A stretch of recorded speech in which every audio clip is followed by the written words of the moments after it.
Thanks for watching this video on Piranha's latest whitewater kayak outfitting, which comes under the Elite name.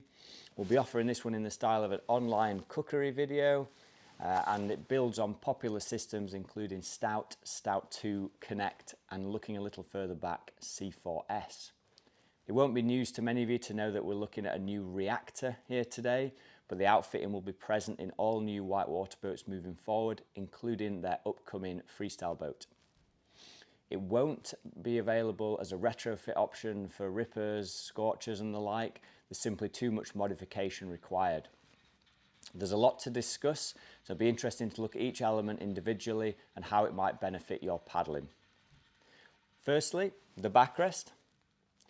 Much slimmer in profile and wraps far further around the boat to almost overlap the hip pad. Piranha's older Stout and Connect back pads were much deeper in profile, and when combined with the fact that the seat lip moved up much more towards the stern, it led to potential to nip you when you'd lean backwards. It's something I've experienced on a couple of occasions. To be honest, it wasn't a major problem for me, but I guess depending on your build, it may have been more of a challenge. The idea of this shallower, wider back pad, it's a little bit like our harnesses that we have in store for windsurfing and kite surfing. Having that wider span just reduces the pressure points and gives you an overall more comfortable fit. It's a major innovation to see this being adjusted by an aluminium anodized cleat with Dyneema rope, approximately 4mm I would say. This is a major move away from ratchet systems, which you'd see in Piranha, Dagger, Wave Sport, Wacker, etc. And again, those systems work absolutely fine. You'll have experienced that sometimes, on occasion, they can be a little bit tricky to release, just depending on the angle that the ratchet ladder pulls through. And we've seen other brands, including Jackson, try the Cleat system. And again, it works okay. It's not fantastic. But we've actually been using this system with the anodized aluminium cleat for a little while on the Ripper Evo. The key moment here is the use of a Dyneema cord with an aluminium cleat that integrates a small pulley.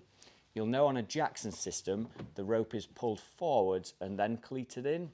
That's quite difficult ergonomically, and we much prefer the idea of pulling the rope towards the paddler and then cleating, which is achieved by integrating this pulley to return the direction. Now, of course, it's not yet stood the test of time other than in the Ripper Evos, but there's no reason to think, using a Dyneema line that should cause any challenges whatsoever. There are obvious benefits, of course. If you were on an expedition or similar and you had an issue with the line, it's easy to carry a small replacement piece, whereas it may be difficult to find the correct ratchet spare. It also routes much higher into the cockpit rim. And again, we saw some people doing modifications to Stout 2 systems to try and lift up the back pad position. This will just not be an issue whatsoever now. The seat pad is a little deeper than it would have been on a Stout system or a Stout 2.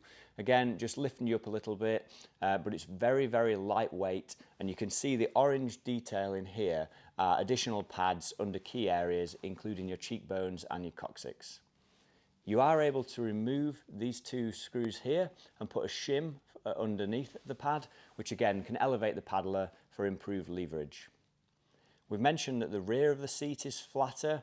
The front edge is also less scooped than previous models, and that should reduce the potential for pressure on the back of your hamstrings and potentially getting dead legs. The seat itself is actually attached via two screws at the hip, but these are not used for adjustment, unlike Stout 2. You've then got a central single wing nut, which is simply removed, allowing the seat to slide for quick adjustment. If you're going to stow equipment in the back, this is a useful feature, as it can allow you to move the seat forward to make the gap larger to get items such as watershed bags in the back. In terms of hip pads, very similar to the Stout 2 pad, apart from that they address the major challenge with those parts in that the Stout 2 pad is only attached by a single small cam strap at the top, and it leaves the bottom of the hip pad relatively free floating. So these new pads in the Elite outfitting have two straps and give a really secure fit.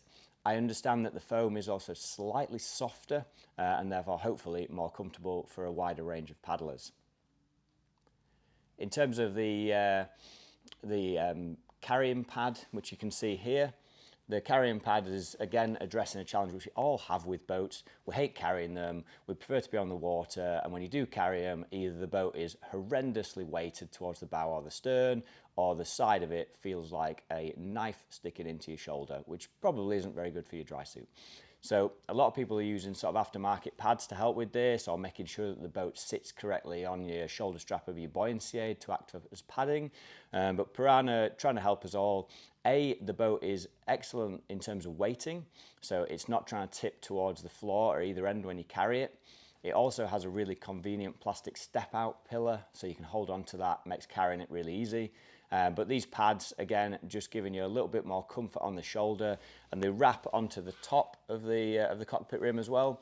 That won't interrupt the fitting of your spray deck, but it will mean that on the lower edge of the boat, it's not hitting against your hip bone, again, helping with the comfort. Now, on Stout 2 boats, we do sell a surprising amount of the hooker thigh grip attachments. I will admit that kind of wrap-around thigh grip, I absolutely love it, you know, whether it was in an old wave sport boat or perhaps in one of the whackers. I like the idea that on an original tuner you can rotate the thigh grip to be more or less aggressive, and hence why I think a lot of people are using hooker attachments with Stout 2 boats. So Pyranha have obviously noticed this trend, and now we have an integrated hooker thigh grip based upon a moulded thigh piece there. That can be moved forward and backwards by removal of 2 bolts, or the actual chamfer of the hooker pad can be made by just loosening those same 2 bolts. So hopefully a real innovation that should improve your control in the boat. There's also a pad attached to the underside of that movable attachment, and therefore when you rotate it, you're not having to stick a small adhesive pad to the side of the boat, it just follows and tracks around. Overall, we're seeing sort of massive improvements here, and we've had customers comment that a lot of these changes address potential negatives that they've found with Stout and Stout 2 outfitting. I think given that Pyranha sells such a high volume of boats, it's understandable that given there's personal preference, some people are going to be drawn more or less to certain outfitting systems. Just depends on your build and the style of paddling you're doing. But hopefully, key measures such as a single wing nut adjustment for the seat, the fact that we've now got the backrest being routed through a higher position through the cockpit rim.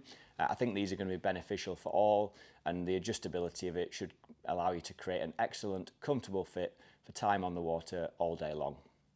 Thanks for watching this video, and if you do have any additional questions, just leave them in the comments or give us a buzz. Thank you.